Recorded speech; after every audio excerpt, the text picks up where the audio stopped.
So you met Arsenal before you signed for United? I met them all. Did you? So I'll tell you the story quick. So, and an unknown number rings me. Phil, Sir Alex here. And I've shot out of bed. I'm like this, towel around me at the balcony. Like, Mrs. gone, who is it? Legs have gone. I'm like, mate, he's gone, I want you to come over to Nice and come and meet me. Just me and Sir Alex. So I'm sat in the room thinking, oh my God, what am I going to say here? He didn't ask me a single question on football. Not a single question. Everything was related to how were your grades in school. He went, how's your mum? How's your sister? I'm like, how do you know I've got a sister? Like, wow. Like, See the levels. How do you know? How do you know See the that? levels. The last thing he said to me, he looked at my eye and he said, Phil, are you a winner? I was just, mate, it gives me goosebumps now. After Sir Alex, I came out and we got in the car and we was on our way to London, and I said to my agent, I don't want to go. I'm done. I'm sold. I'm done. Like, and he was like, well, it's always good to see, and you can leverage. It's and, true. and it's always good to. I said, John, I'm done. Like, I know where I want to go. And he was on his way to meet Arsenal. And I was on the way to. Your Arsenal. Like, so did he? Was there anything that impressed you? But that's the point. There was nothing he could say that Whoa, would change whoa. my mind. Like that, no, but I'm being deadly serious. Like, there was nothing Levels. he could say. Like, nothing. I don't even have to put it into words. Like, So I was Alex so sewn it up. So Alex sewn it up in Nice nicely. Yeah. It was nice in Nice. That's incredible. So that's the story. Oh, Yeah. there's levels. See, that's when you can put your do you, shades do you, on. do you, do you regret? Yeah, that's what Sir Alex rolls. My mic's dropped. Oh, man. Oh man. Let's go over the show. And it's great to have one of my former teammates, Mr. Phil Jones, joining us today. Listen, man, every week we're bringing one of my mates on. One of my old teammates who I played with, Mr. Phil Jones. What an entry that was. Ah, seriously, this guy, he came in, the manager said this and this is the guy's going to take your shirt, take your boots. And I was sitting there thinking, Phil Jones, man, what are you doing coming in? It's too early for this. But nah, what a guy. Do you know what? There's an elephant in the room. And I have to say I apologise. Firstly, before anything, I said sorry publicly, but I'll say it to your face this time now for criticising you like I did. And I want to know how you felt when I made you feel and whatnot. But I criticised him about he wasn't playing for a long period of time. And I was like, he's got to go out and play. He's got to go and play. I knew this kid when he was 18 come to Man United. He wants to play football. Why is he sitting there? Is it the crest of Man United badge that he wants on his chest? Is it why he's staying there for his own ego? Just go and play some football. Get out of the way. Let another young kid come through because you're stifling someone else's growth maybe. But you know what the turning point was? Ollie texted me and Ollie said to me, Rio, I don't know if you're aware, well you're obviously not aware, but Jonah's been injured for a long time. I think it was 18 months. Yeah, wow. He was out for 18 months and I said, shit, why has no one told me? So I then reached out to Fletch and said, I said to Ollie as well. Fletch spoke to me as well. Yeah, I said, make sure you apologise or if I can speak to Jonah, but Jonah didn't want to speak to me at the time. But I was unaware. That's the thing. I was unaware of the situation. So I just wanted to say sorry, man, and I hope you don't judge Apology me for it. accepted. Yeah. And it was never personal. No. So, Look, that was a time when that was tough period. Like, what's it like getting criticised though by a pundit? Do you know what it someone was? Like do you know, me, maybe yeah, who do you know? know what it was? Is when I was growing up as a kid, like, and you when you're involved in the bubble, in the football bubble, you don't realise how influential and important like sort of you are in sort of the world of football and people. Like I would watch you like growing up as a kid and from Leeds to West Ham and then to United and like watch how you played and stuff. And I always wanted to be a centre half, so I like tried to model my game. I used to watch, even when I joined, I used to watch you in training and just how you your aura around the training ground stuff. So for someone like yourself to come out and say that, it was one, I was vulnerable at the time because I'd not played so long and I was thinking, am I ever going to play again? And I'm having all these thoughts and images in my head of this might be it, and then obviously that comes out and then it's another thing to deal with, and I never wanted to sort of respond because that wasn't in my nature. I was never that guy to sort of start arguing back and forth and stuff like that. But because obviously like I looked up to you and like you were such an iconic legend at United, I was like, oof. It was difficult, but do you know what I was thinking? I was thinking the one good way of getting around that would have been I think now, and even like your. I should have reached out, and I said I should have reached out and gone, look, we played together, we knew each other. I should have been like, listen, Ree, like this is the situation. Yeah, like, yeah. like Just but, make me aware. but because I was in such a Hole. such a dark place at the time. Like I was thinking, I ain't gonna play again, which was the case because I came back. So why say and, anything? and I was just like, so I was just in a place where I wasn't ready to sort of talk about it. Like my way of coping with it was to just hibernate, mate. But Just really? hibernate. Why didn't you call him instead of going out? Yeah, I think that's a fair point. But then at the same time, I'm critiquing and commenting on like hundreds of players weekly. Yeah. Do you know what I mean? Do I call everyone? Do you know what I mean? I know Phil, but it's like, I think, yeah, maybe I should have retrospectively now. But yeah, I think, could have. like I said, I think Would you have her- liked to call or instead? It's a or combination of both. I Yeah, think. I agree. It's a combination of both, and maybe I could have picked the phone up. And if I was in a bit of a better place, maybe I would have. Listen, like it is what it is. Like we, as footballers, like you've got to be able to deal with stuff like that. You play for Man United, you got to deal with that. Those are the pressures and the environment that you got to face every single day.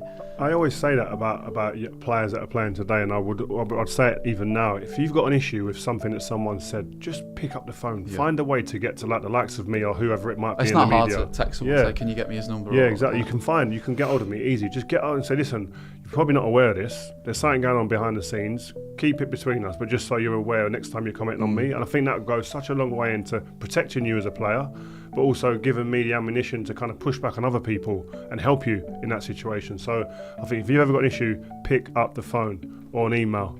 It's funny because comment. we're gonna talk about this further down the line. But where you are now, do you reckon you would have made the call now? Absolutely. Or, yeah. Absolutely, yeah. Absolutely. Because my whole identity of myself and sort of the self-respect I have for myself now is where I wish it was sort of 7-8 years ago when I was playing. And I feel like if I'd have had that, listen, I'm not saying I would have ever got to the level Rio did, but like Your trajectory was going like that. Yeah, I would have certainly been a better player than I was, for sure. For sure. I have no doubts about that. Talking about confidence, and that is a part of confidence. When you get injured, you start lacking confidence, etc. How now, with the experience that you have, how would you advise someone like that to rebuild themselves in career, not post-career? You've got to surround yourself with the right people. Like these days, I see so many people like with the wrong crowds and listening to the wrong people. And, you know, I surrounded myself with people who I knew I could trust. And you know, in football, like you might be your mates in football, but you can't trust a lot. You can't trust a lot of people. Everyone's got their knives in their back pocket. Knife crimes, right? It's rife in football. It's true. Everyone's got, you know, everyone's fighting for everybody's place. Everybody wants a piece of you. It's difficult to trust people, and you've got to surround yourself. And I always think, strip it back to basics. Start controlling the things that you can control. Stop worrying about the things that you can't control. They're out of your control. Like what? Like going into a game, like, so be it. You might be fucking one down after like 2 minutes. So what? Do you know what I mean? Deal with it. Like, you've got to be able to. I just focus in my life now. I focus on everything I can control. Anything I can't control, I'm not interested in. I'm not interested in. Have you got rid of a lot of like hangers-on or things around you? That you Yeah, had in like a all career? the, you know, the materialistic things. Because you was buying a do. new car every month. Every month you had a new 4x4. Or Do you know, I was Ferrari. into cars. I love cars, and I look back and think, do you know what? I had a good time. I had a good time. I wasn't the only one, by the way. We were all at it. Pat used to come in with a new Yeah. SLS Mercedes Yeah, he every loved week. it. Wow. Have you sold the cars? Yeah, one car now, mate. One car. Is One it? car. Me and the missus have one car each. Done. Don't need anything else. What are the big differences? Because that's why I really was like, I've been badgering on to the guys and to get you on, because I think you're one of the players that's actually been there in a past generation, and you're there. You was there recently. What are some of the big differences between like them and now? I think back then, when you look at the change room we had, you had you, Vida, Pat, Giggsy, Scholesy. Incredible leaders in the dressing room, like so powerful that you wouldn't let anything get in the way of the team's performance, the team winning every week. That winning mentality was just so strong and powerful that no one in that dressing room, no one who came in could disrupt that. Now I think the way the game's changed and moved on and developed and adapted, players maybe don't have the ability to call anyone out anymore, don't have the power to be like, that's not what we do at this football club.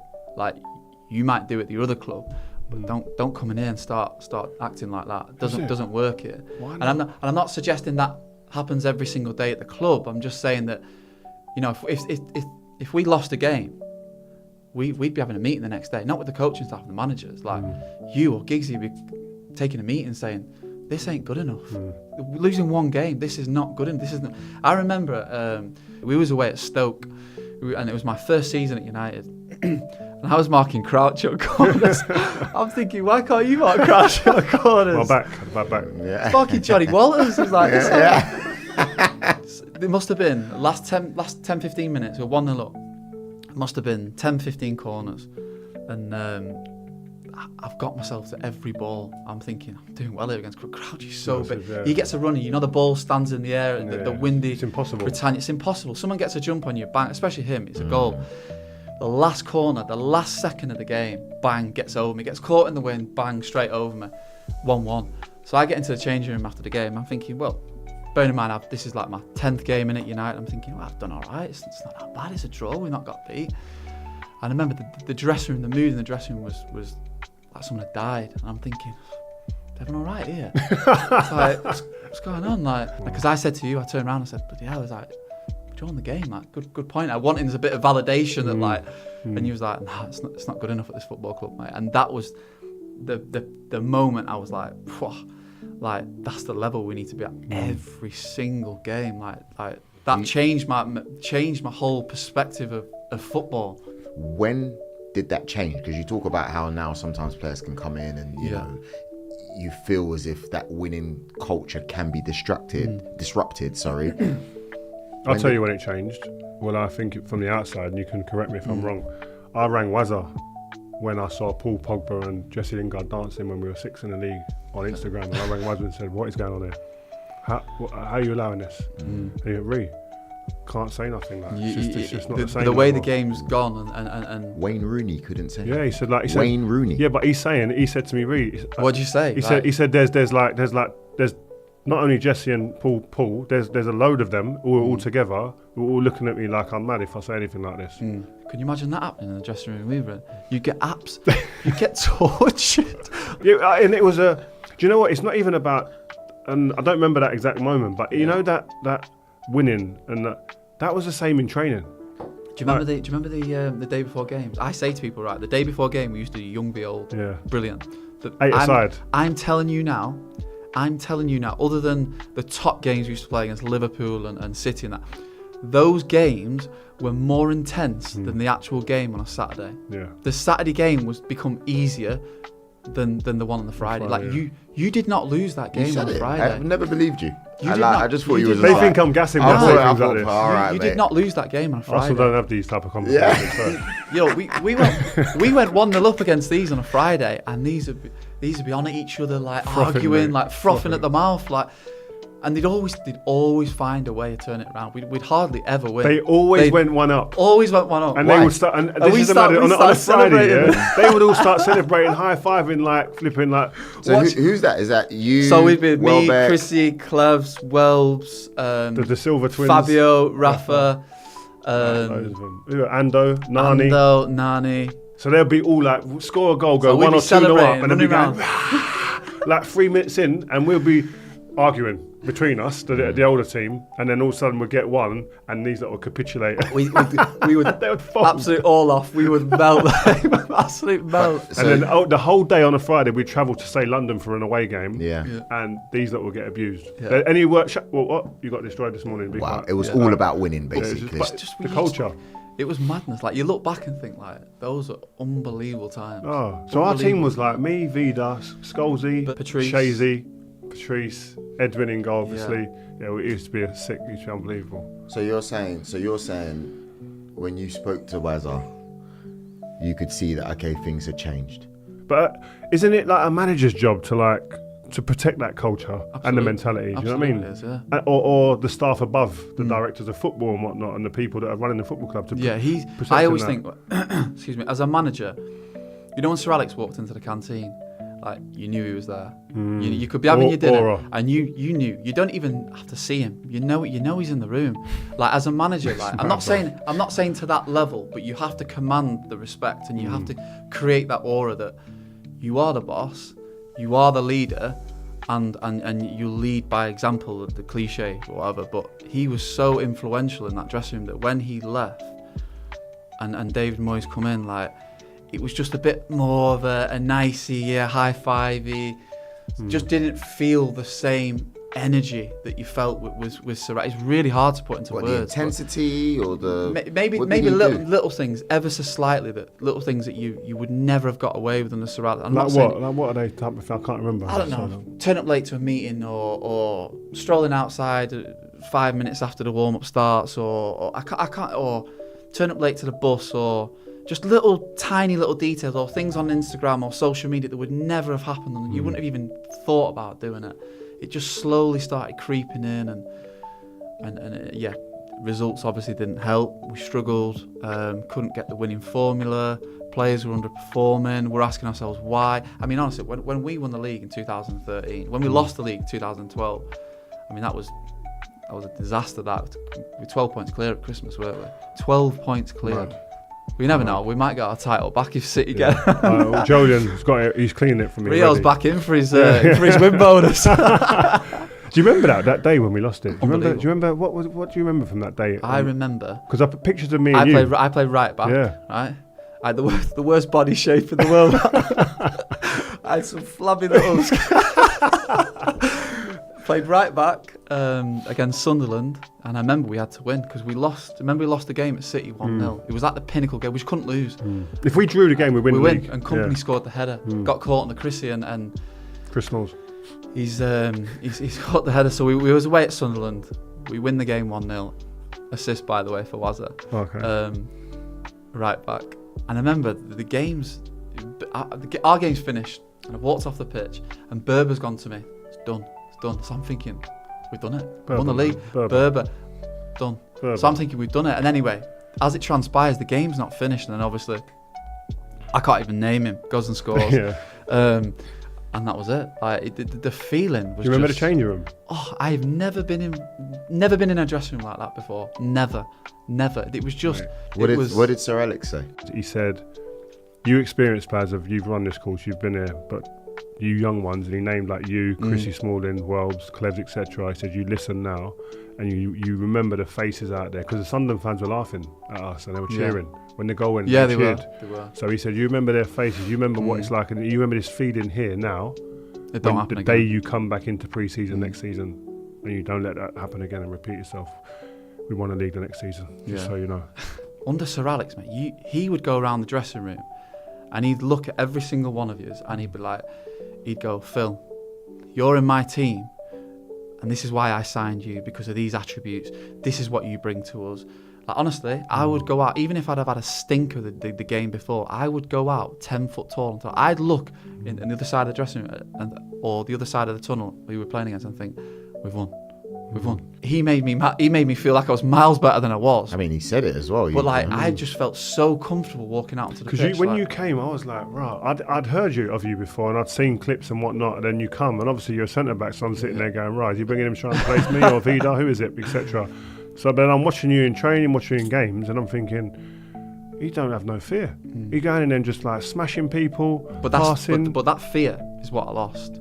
Backing my own ability, knowing that I was good enough. Like you start, those demons in the back of your mind start questioning it, going because of injuries, because of the culture's changed. Because I was in 1 week, I was out the next. I didn't know whether I was coming or going. The managers never really gave me that. And do you know what? I spoke about it a few weeks ago. The manager, and surprisingly, people think it's surprising. The manager that gave me that was Mourinho.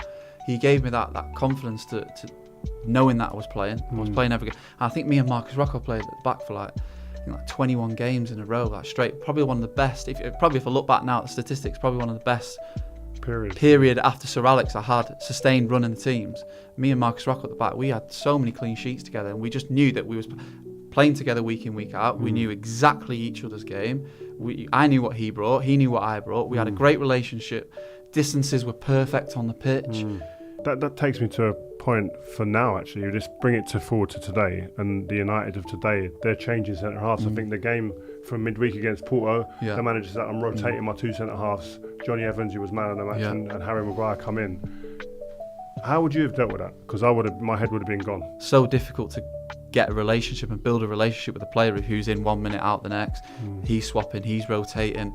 Just even in terms of like, I remember I'm going to keep going back to like comments that you keep going, because it sticks out in my mind. This is what I'm saying before. You didn't realise like how influential like you would have been on like the young players, even if you didn't think it in your mind.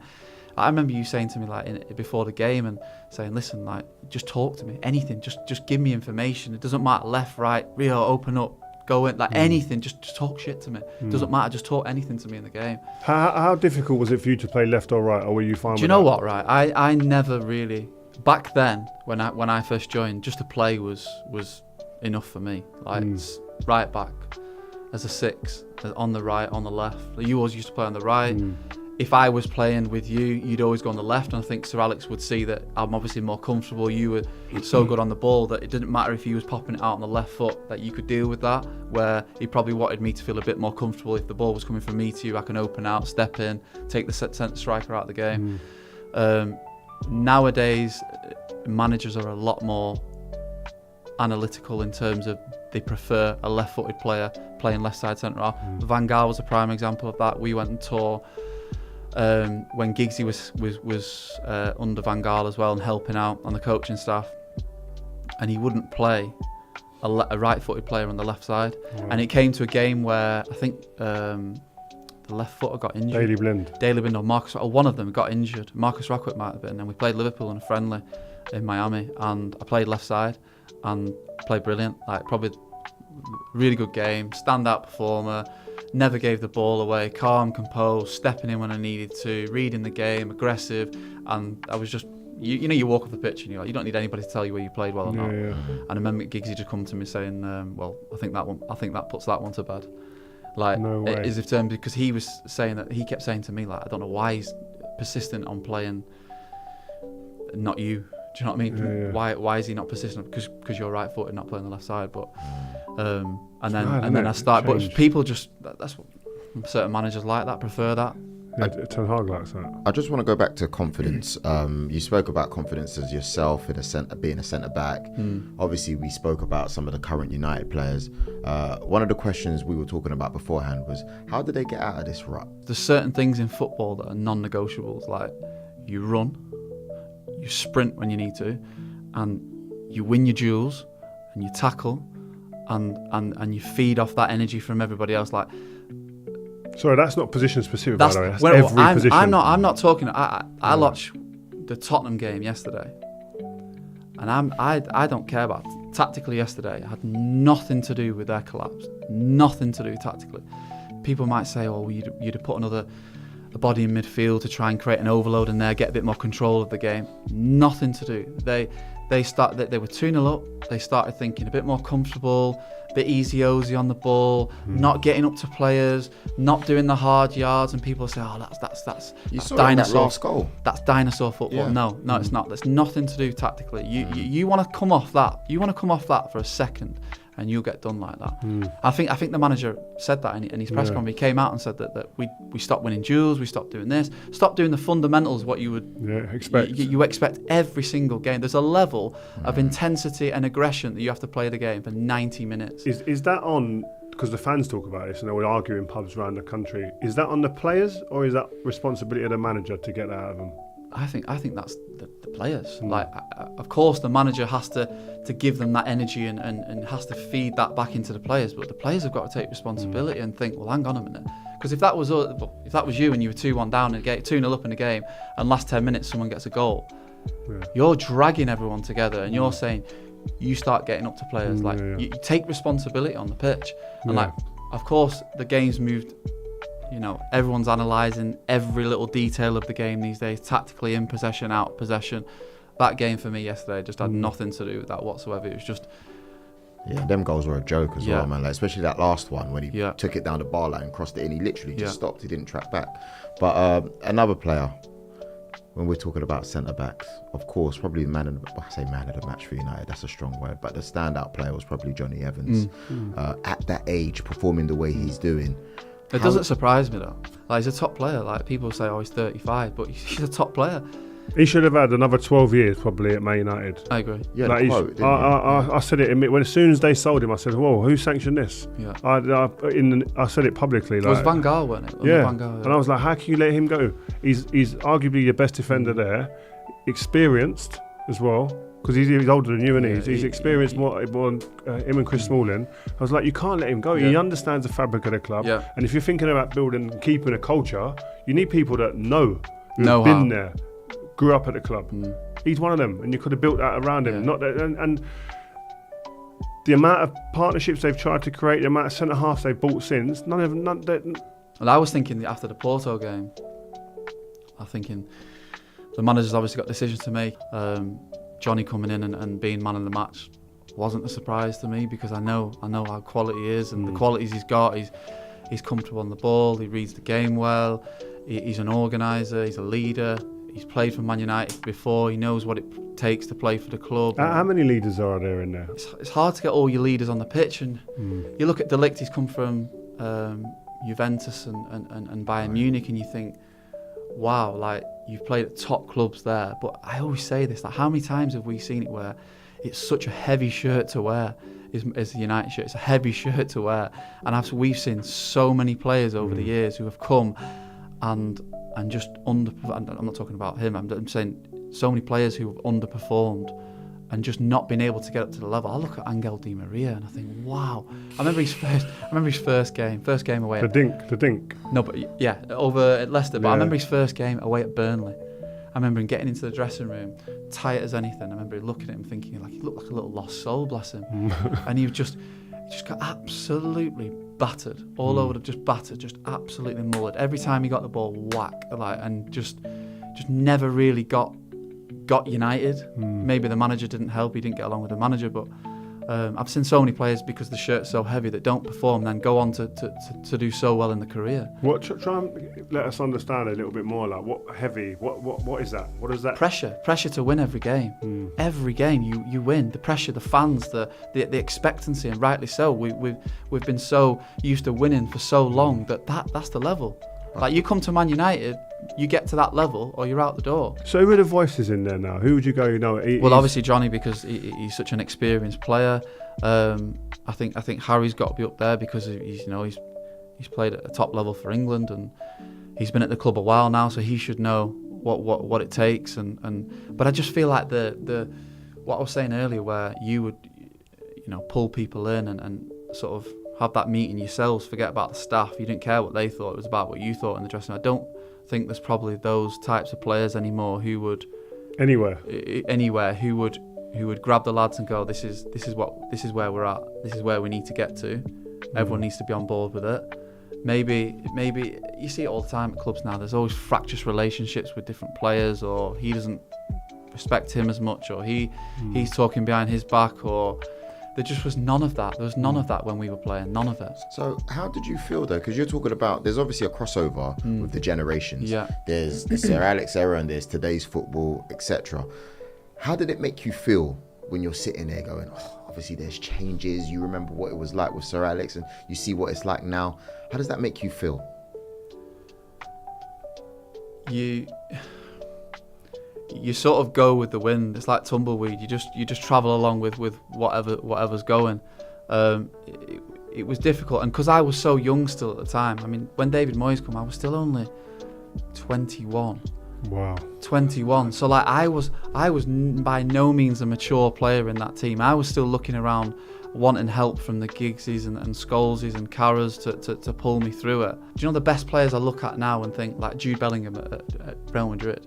He absolutely has the balls to go, hang on a minute, no, this is not good enough at Real Madrid. Like Declan Rice he has, can do it. and Declan Rice and all these people you're talking about now, and you can see why they're at the top level playing for the top teams, because they have that ability at such a young age to call people out and say, no, that's not how we do it here.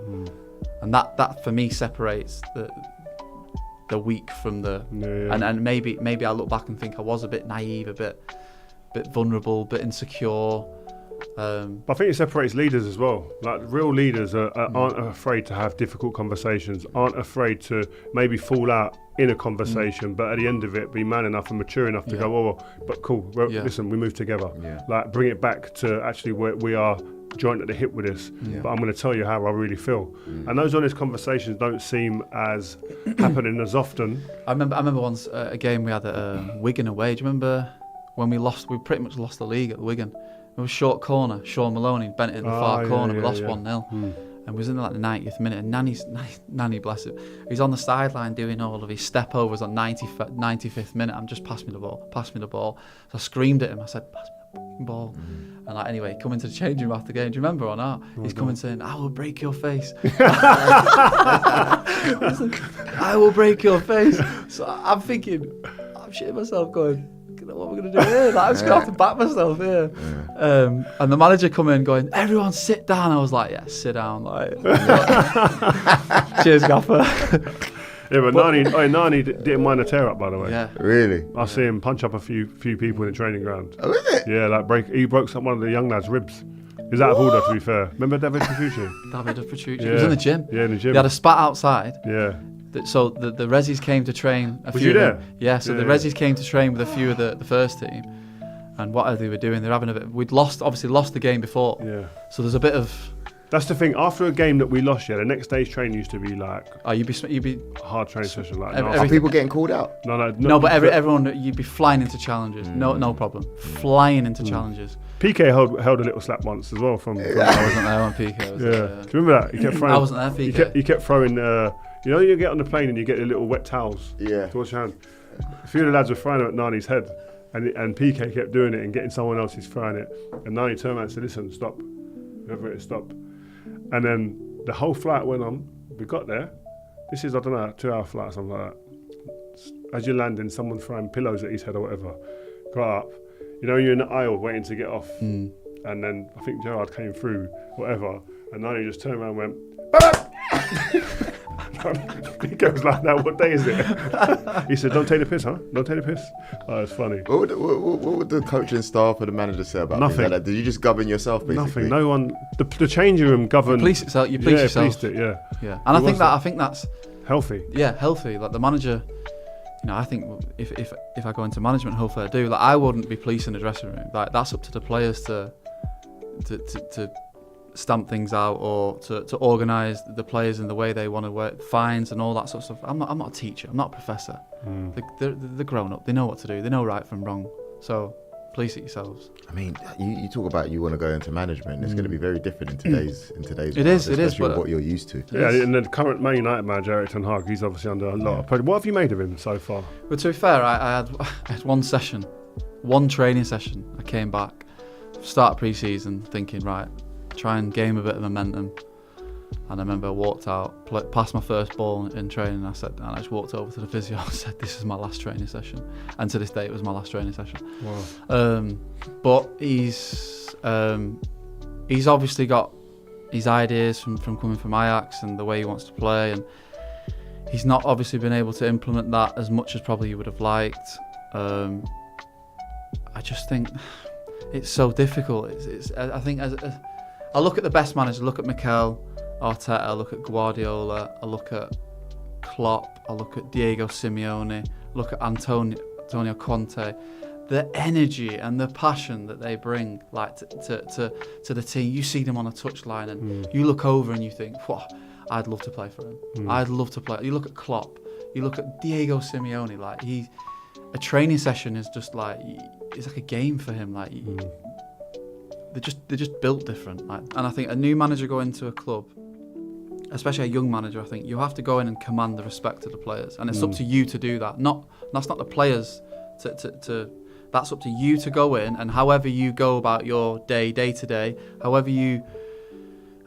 authentic you come across. I think now players need to be able to believe, but have someone they can resonate with. Players want to resonate with someone and like be able to be like, you know, pick little different bits about the game or previous games you've had, or be able to relate not just on football terms, but outside of football as well. Just having that someone they can relate to. Like, do you know who does have that? You've mentioned it already, Mikel.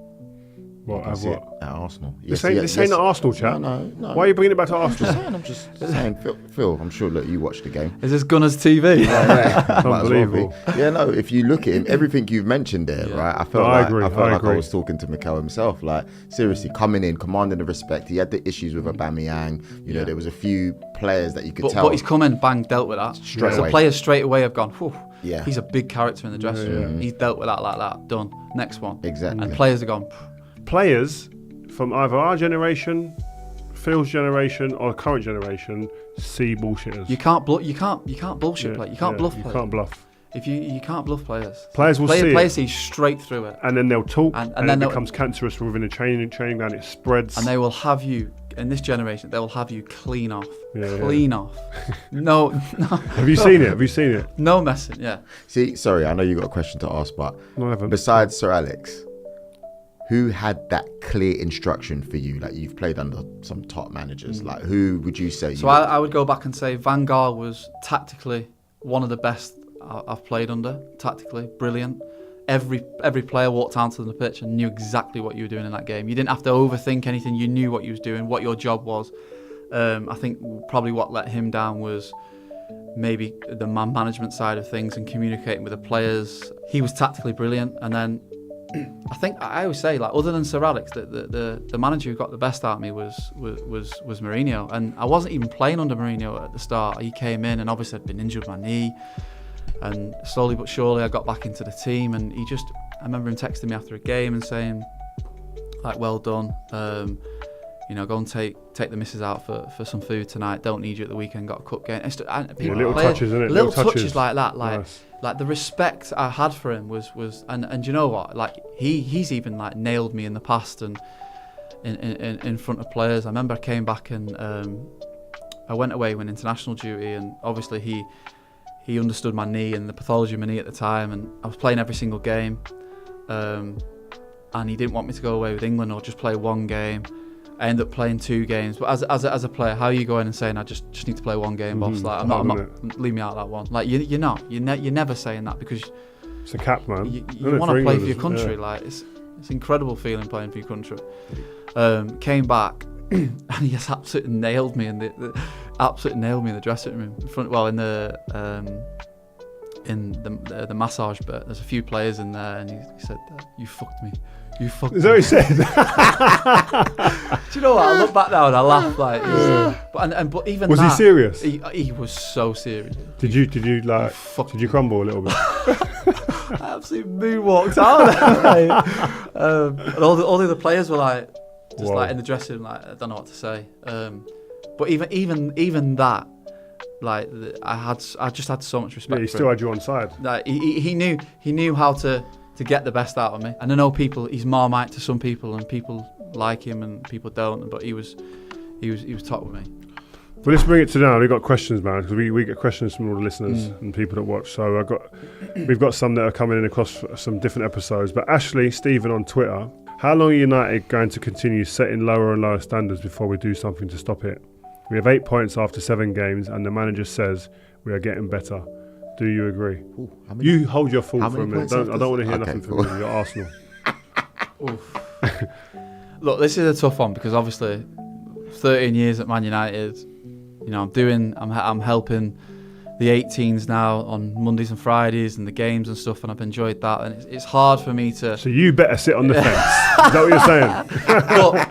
But listen, obviously it's been nowhere near good enough. Its performances haven't reached the required level and standards expected of Man United. We look vulnerable out of possession. We look open, and I think what I would say is that I spoke about it before. When you talk about pressing, and when the first person arrives late, so does the second person, so does the third person, and eventually 2 or 3 passes down the line, you're so disjointed all over the pitch. There's huge spaces that teams can exploit. I think we need to get back to a more compact, structured way of playing. Everyone wants, attacking football, scoring 4 or 5 goals. Maybe we're going to have to strip it back and just start getting the fundamentals right before we start branching out and trying to score 4 or 5 every game again. We used to say all the time, they scored 3, we scored 4. It almost didn't matter. Like you're probably thinking a clean sheet's great in the back of your mind, but you weren't really thinking like, if we concede, you're just thinking if they score 4, we're scoring 5. If they score 2, we're scoring 3. That was just the mentality. It wasn't a clean sheet was a bonus, but they just need to get back to basics and doing the basic things right. Like I think there's a lot of things that get thrown about, like, and I think the the manager may be a little bit guilty of it, of using maybe stats or just trophies or whatever to kind of. But I always think stats can tell you so much, right? Yeah. We always look at stats. Stats should back up what these see. The eye test. Not the other way around. It can never be the other way around. You can't see a player, see the stats and then we'll go and look at a player or go and evaluate performance. Like, I'm not interested in stats. Like, my eyes will tell me far more than any stat will. So I'm not really get too bogged down about stats. That's what I was going to say, exactly the same. And when you look at these stats here, our XG, and I don't want to sound too much like Steve Howson, but our XG is top 5, our box entries are top 5, but our goals scored is bottom 5. So that tells you we're not converting chances, we're creating a lot of stuff.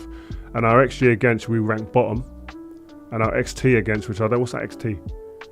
Hey, XT against, we rank bottom. But what I mean is that like these are so skewed for me, because I just look at us playing and I still look at us and go, especially the last couple of games, what are we trying to achieve here? What type of football team are we? Because the Villa game, we were a bit more compact. You could, to be fair, the Villa game, you could certainly see that we were so much more compact. Yeah.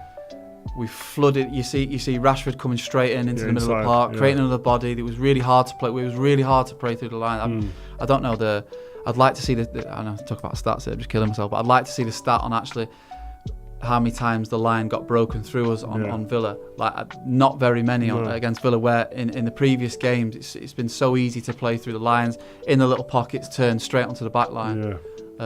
We just haven't got the balance. I think that's a big key word. I don't think we can have a game like Villa where we look really hard to play against, aren't being played through and sliced open continuously, but then we don't create a chance really, or we get one, maybe the keeper makes a couple of saves, that's it.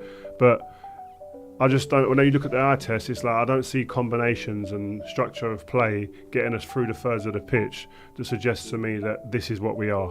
There's a method behind the madness. It's like we'll wait for an individual to create something. Yesterday Marcus does a little bit and then keeper makes a save, or Garnacho does a little bit and makes a save. It's not like by design. Well, I think maybe in the past, in the last few years, maybe we've relied on that too much, and a little bit of individual quality where someone's doing a little step over and sticking one top bin. It's not really a crafted, well-worked goal where it's a pattern of play that we've worked on in training and stuff like that. I feel like we've probably relied on that far too much in the last few years. You look at, for example, Garnacho's against Everton, the overhead kick. It's just a little bit of brilliance out of nowhere. Maybe we have to get back to working our way and little play around the box, like all these little combinations and patterns of play to try and score. And maybe we just need to stop relying on the little bits of brilliance. I've got another question before you start trying to hammer Man United anymore. Paul Irwin on Twitter. Out of all the current centre-backs, who would you both prefer to partner? And why is the answer Johnny Evans? No, I would actually... At the minute, just because... Just to get back to basics and get back to a level of structure and stability, I would play Harry and Johnny. And people think, well, you spent X amount of money on the other centre halves. Listen, I think they're both top players, and that's why Man United bought them. But those players know how. It's just they'll give you a better structure at the minute to have a more chance of keeping a clean sheet, of having that foundation and platform to go on and win the game. And I think when a manager comes under pressure, they will automatically rely on the players that they're going to run. You know what they're going to give you. The trust element. I think you start playing players who you can trust week in, week out until you get to a stage where you can start bringing the other players in. I think everyone's got an opinion in football. Do you know what I mean? Everyone's got the right answer. Everyone thinks the Football Manager 2025. Everyone's got their own opinions, and I bring him in there and I put him there in the pocket. It's like going to a boxing match. That's why I never go to boxing, because everyone's in the crowd like giving up. Yeah. Never thrown a punch in anger ever. Do you know what I mean? Like, it's true. So good. That's a good analogy. You're like that with football. I would go Lenny Yoro and Johnny. Oh, well, sorry, Lenny Yoro, yeah. I forgot about Lenny Yoro. I did forget about Lenny Yoro. Maybe he's young, maybe he's not played enough games. Well, he's not. So maybe I would probably still go with Harry, but definitely because he's left-footed. No, right. He's right-footed, yeah. But he can come out, he's comfortable with the ball. He's comfortable with the ball, yeah. Why would you go Lenny? Because I know he's the talent, but he's played, 2 years in France? Yeah, but I think young when you per the need year. results, you like I said, you resort to the players who, like you said, you can trust. But we don't know if we can trust him yet. But I'd play Leniora. Why are you questioning me? It's like a boxer I guy. think what's Someone kill- goes to a I think- boxing I think match what's and killed throwing Man punches, United- never thrown one. What's killed Man United is obviously Luke being out injured as well. He's so. Yeah. I think he's so crucial. I look at Luke and think when he is at the top of his game and fit. Like name me a better left back in the world. Like honestly, I'd struggle to. There's obviously people that would come close to him. I'm not disputing that, but he's so powerful running forward. He's such a good 1v1 defender because he's so sharp and agile on his feet, and he gives you that. He's almost like that. You know, Kyle Walker gives you that pace at the back foot. Yeah. So City can play as high as they want. They can play as high as they want. The two centre halves can be 2 6s at times when they're attacking because they know they've always got Kyle's pace to get them out of trouble. Luke almost gives you that at United. So for press, you're saying that Luke Shaw's the best left back in the world. No. Let's just put that out there. Well, I'm trying to think. Let's say I've said that now. Yeah. Name me a better left back than Luke when he's It's on. funny because I was trying to think because back in the day everyone used to say Cancelo Right now, and right, if stuff everyone's like that, fit right now. when he left City, but it just went Who? left. Back in the day, people were saying Cancelo, no one's better than him. When he left City, just went left. You're looking. Would you say Robertson's better than him? Going forward, but not defensively. Would you say if you're looking? I wouldn't say anyone at Chelsea is out of the English players anyway. No one at Chelsea. Arsenal, we're still figuring it out, and those are just those clubs. If you look at Alphonso Davies at Bayern Munich, I think Calafiori played left back the other day, didn't he? Yeah. He looked a bit. But to be fair, he actually looked the other day. Even though I love him, he looked a centre back playing left back.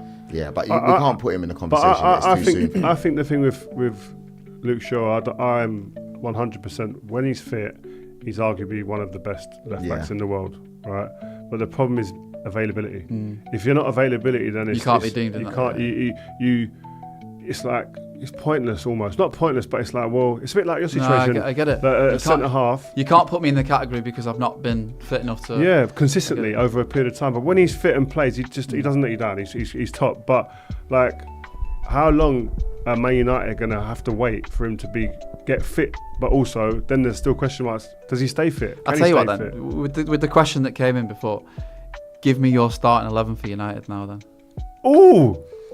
Go Bro. on, Phil. Put him on the spot. Yeah. Put him on the That spot. was like a Roger Federer backhand, straight back, isn't it? Right now, in the formation that they're playing, 4-2-3-1 they're playing. Yeah, basically. Right now, give me the starting 11. if everyone's fit, Yeah. Yeah. right back, Dallo, Lenny Yoro, and you could pick any of the others.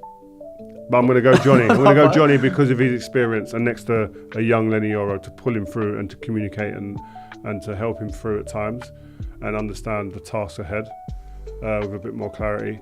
It's not a lot of games between them. Anana goalkeeper, sorry. Centre half, yeah. Sorry, Anana goalkeeper. He's been brilliant, by the way. He's kept us in loads of done games. really well, yeah. Left back Shaw, if he's fit. And then the two in midfield, I would go Kobe Mainu. And I'd go Casemiro. Yeah, Okay. I'd go Casemiro and Bruno in the 10. And I'd go Rashford on the left, Garnacho on the right, Højlund up top. I don't think it's difficult. It ain't like we've got 15, 18 players going, I should be playing, and justifiably. And by the way, if you don't play well, out. Sit there and watch. No grey areas.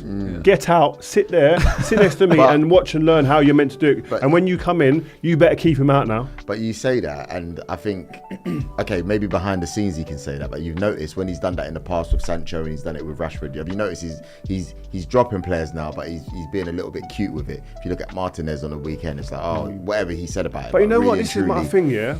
You know who's handling this well? Who? Maresca. Do you know what? He's done a job, done innit? it far better than people give him done a credit job. for. Yeah, When I'm people are watching asking him questions, I'm watching him. people are asking him questions, shut down. Yeah, I'm watching him. None of your business. Basically, without saying it's none of your business, mind your own, he's saying that. The one thing I'll say about him as well, everyone was talking about how big the squad is and all the memes about the bus and all that and all the players, and no one's talking about it now. Yeah, dealt with it. But that's what I mean. talking about it Sometimes now. I think maybe Eric. I think if I was going to say one area where I think it'd be good to help to give him advice and to other people within the club maybe to speak is the communication. Agreed. Is like sometimes you can say too much. Sometimes yeah. no is a sentence. We've made a decision. You don't need to worry about Too it. much explanations. Like Maresca, I'm impressed with Maresca. The way he's handling the media, and the media is probably undervalued in the importance of the whole makeup of a manager's job. Do you how much thought process the manager used to be, Sir Alex Ferguson, about media? Some days he'd be in the canteen, you'd think like it's the happiest day, whistling, getting to the press conference in front of the press, morbid. But guys, it's But he's setting a tone for it. There's an agenda. It's easy to say that though, but you've got to look at results as a massive factor.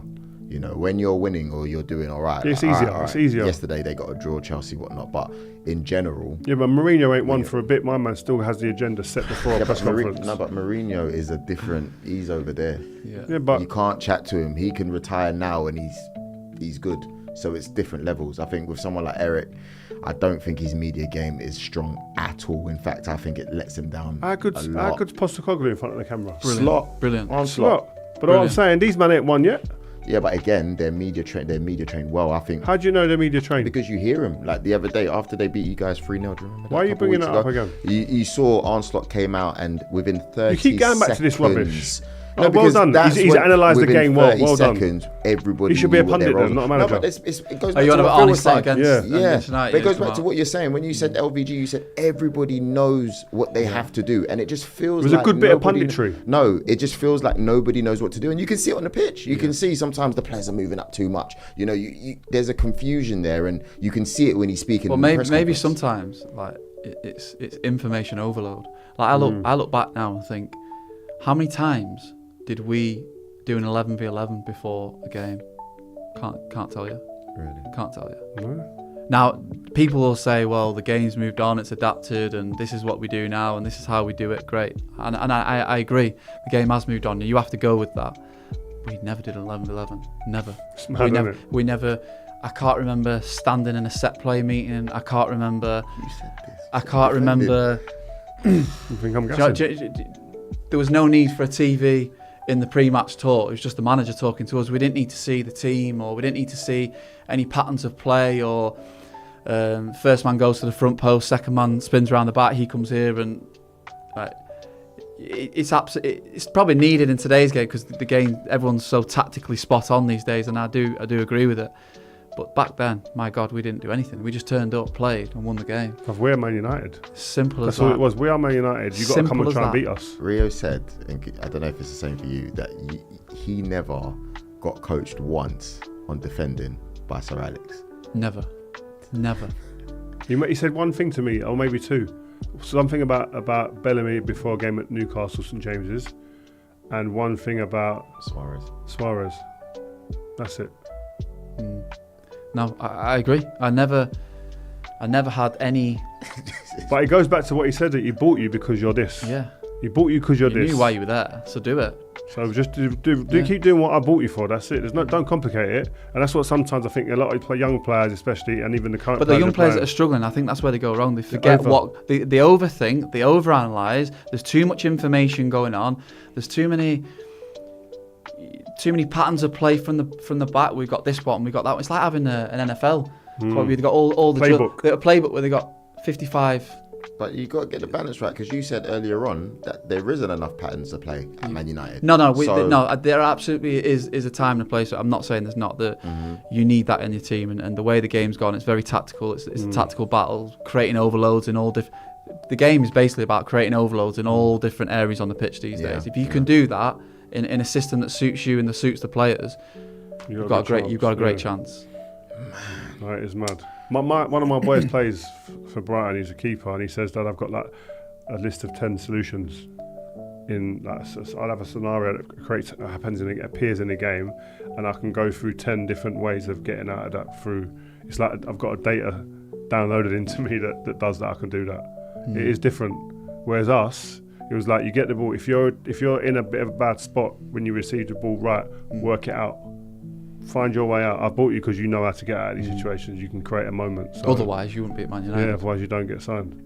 But We could sit here for hours. You got to come back, Phil, man. This has been good. I've liked going down memory lane like this, man. So thanks again for coming on, man. Thanks for having me. Next time you can tell us your thoughts about my team as well and what you like. We ain't got time for that today, but next time. Next time. But yeah, no, thank you very much for joining us on Rio Ferdinand Presents. It's been great to have Phil. Rio, I finally believe you, man. I finally believe you. You've got to have someone else come in and then and like justify what I've said to you. After all these years, Joel Bayer, we will be back soon. And yeah, more videos during the course of the week, right? You did a good reacts the other day. What one? After United again. No, it was a good one. I really enjoyed it. Appreciate that. It was good. And yeah, make sure you like, share, comment, and subscribe. We will be back soon. Peace.